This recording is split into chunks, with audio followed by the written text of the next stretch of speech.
So now let's have example number 1. In this case, we are to balance a neutral solution. Okay, let's have neutral solution. Neutral solution kay wala siya oxygen, wala siya hydrogen, wala siya OH, wala siya H+. So makita niyo dira kinirag yung Cu+, iron. So kana siya. This is a neutral solution. So Cu+ or copper plus Fe, which is iron, will produce Fe3 plus copper. Kini siyang mga dari AQ, it means aqueous solution. S means solid. Sometimes you can see G, it means gas. You can just disregard this one. Ay lang nyo lang tawa para dili mo malibog. So the first thing that you have to do is to separate the half reactions. Okay, so before na mahimong ingon ani basin nalibog mo nganong na may E din ha ma'am, that stands for electron. So before na nimo mabutangan og E din ha, you have first to balance this equation. So as you can see din hinga side, si Cu kay 1, si Cu pod 1 na lang. Diri si Fe 1 ra pod ang iyang coefficient. So ang coefficient kay kanang numero nga mabutang diri. Ha? So 1 ra pod si Fe, 1 ra pod si Fe, it means balance na siya. So pagsulat nimo ana, you have to write it this way. Si Cu plus sa reactant, nahimo nila siyang Cu dinhi. Okay. Dari pod si Fe, nahimo siyang Fe3 plus pag-abot sa pikas. Okay. Now, na-separate na nato ang half reactions.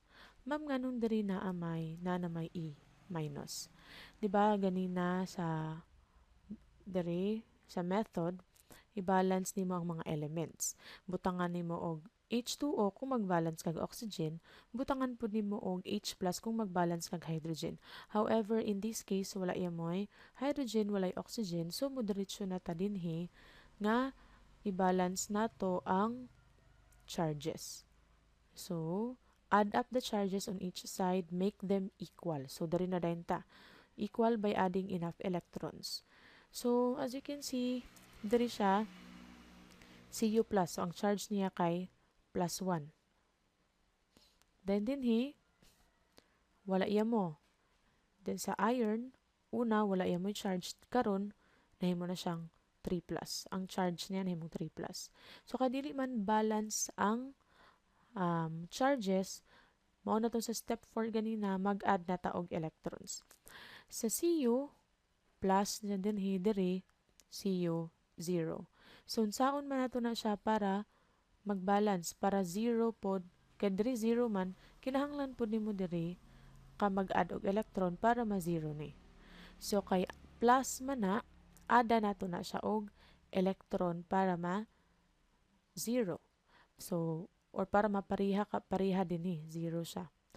So, kay 1 ra man na dinhi, Cu plus 1 or 1 plus because this is a charge. So, maunang makita nimo diri, ga-balance, gahatag pod siya or gabutang siya og isa ka electron.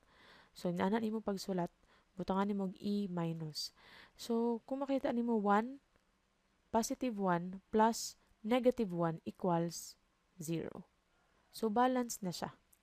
So, dari nga side, 0, 0, dari pod nga side 0 kay positive 1 plus electron nga negative 1, mahimo na siyang 0 na po din So, 0 dari, 0 po din Diri po siya sa Fe, diri gi-flip ni siya para makita ninyo. Pero okay ra gihapon kung dili ninyo siya i-flip. Kaya manggol, ang una niyang gisulat kay si 3 plus kay dara. So, yan ang gi-rewrite. Okay, so pwede ra na siya i-rewrite na mauna dinhi, but para dili mo maglibog, pwede ra na siya dili i-rewrite. So, diri manggod, di ba makita niyo Fe3 plus. So, nasa dinhi. Kay diri man siya nag-add og electron, mao nang iyan ang gibutang diri nga side. However, okay ra po na siya nga dili nimo i-rewrite diri nga mauna si Fe.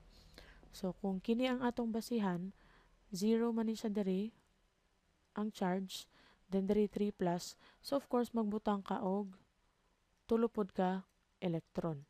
Kaya para plus 3, positive 3 plus negative 3 equals 0 po diri nga side, so 0 na po diri nga side. So adri man gud nga case kay gi-flip niya, meaning giuna niya og sulat ni, gipaulahin niya, gihimo niyang product si iron. So diri para makita nimo kay diri manggod sa copper una si kining naay electron. So iya lang po lang gi-flip just to see the difference. However, as I've said, pwede na siya nga dili.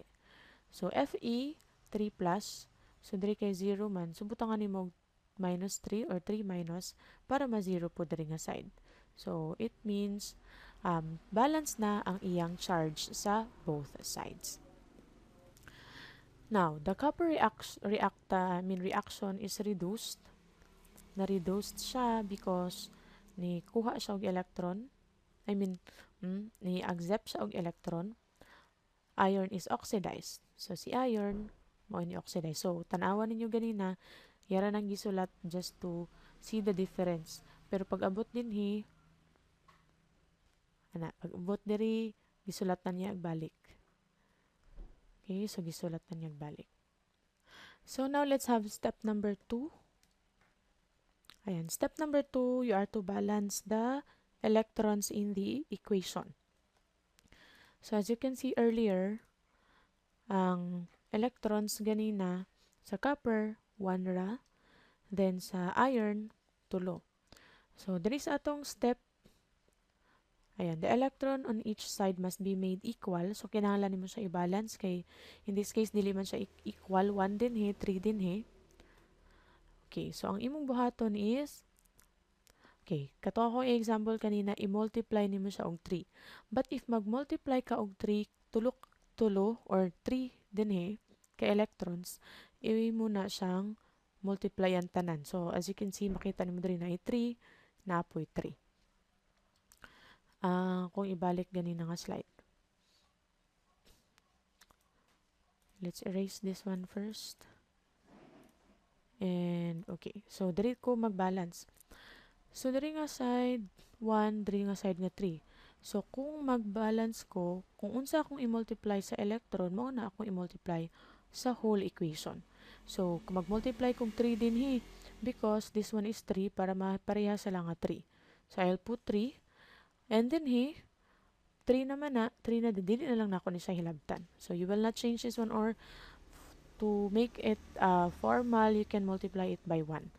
But if you will multiply it by 1, of course, it will be itself as is lang na siya. Then, kini multiply na itong 3. So, you have to multiply it here. You also have, or you can put 3 here para mas maklaro. Then, you can multiply it here. And distribute the number 3. That's why, on the next slide, makita nimo 3Cu, 3 times Cu, 3Cu, then 3 times electron, 3 electrons, and 3 carbons, copper solid, name po siyang 3 din Then, on the next, sa iron, kay 1 raman inyo mong gi-multiply, 1 din siya. Let's erase this. Let's put na 1. Okay, 1 siya. Okay, so, 1 rapod. So, it's already balanced. The electron is already balanced. So, the next thing is you have to add the equations. Add the equations. So, pag add nimo ana, mao ni ang imong basihan kining nay arrow. So, kung unsay before sa arrow, mao na imong ibutang together. Unsay after sa arrow, mao na among ibutang together. So, let's see. Carbon 3 copper. So, 3 copper, si 3 electrons, o si iron, naam na siya dinhi nga side before the arrow. So, na siya diri nga side. Then, after nimo masulat tong before the arrow, you have to put the arrow and put those mga molecules nga naa sa, or ions nga naa after the arrow. So, you have 3 carbon, si iron 3 plus, and si 3 electrons. So, mauna ni siya ang nasa product nga side. Now, you have to cancel your electrons out and balance what is left. So, ma-cancel na nimo si electrons diri kay tulo man same man sila as what we have here sa atong step. Okay? Then, you have to cancel everything out, like cancel the electrons kung parihas. Okay, then cancel hydrogen, cancel the water kung naa. But in this case, kan neutral man ni siya, wala. So, electron ra ang naa. So, you can cancel out electron kay tulo man sa reactant, tulo pod sa product. Then, you can just cancel it out. So, ang nabilin kay CU na lang, write it down. O CFE na lang, write it down. C3 copper, you also have to write it down. And CFA3 plus. Then, you have to write it down. Then, balance what is left. As you can see, it's already balanced. You have 3 copper here, 3 also here, 1 iron, and 1 here. So, balance na ang imong equation. So, that is for neutral solution.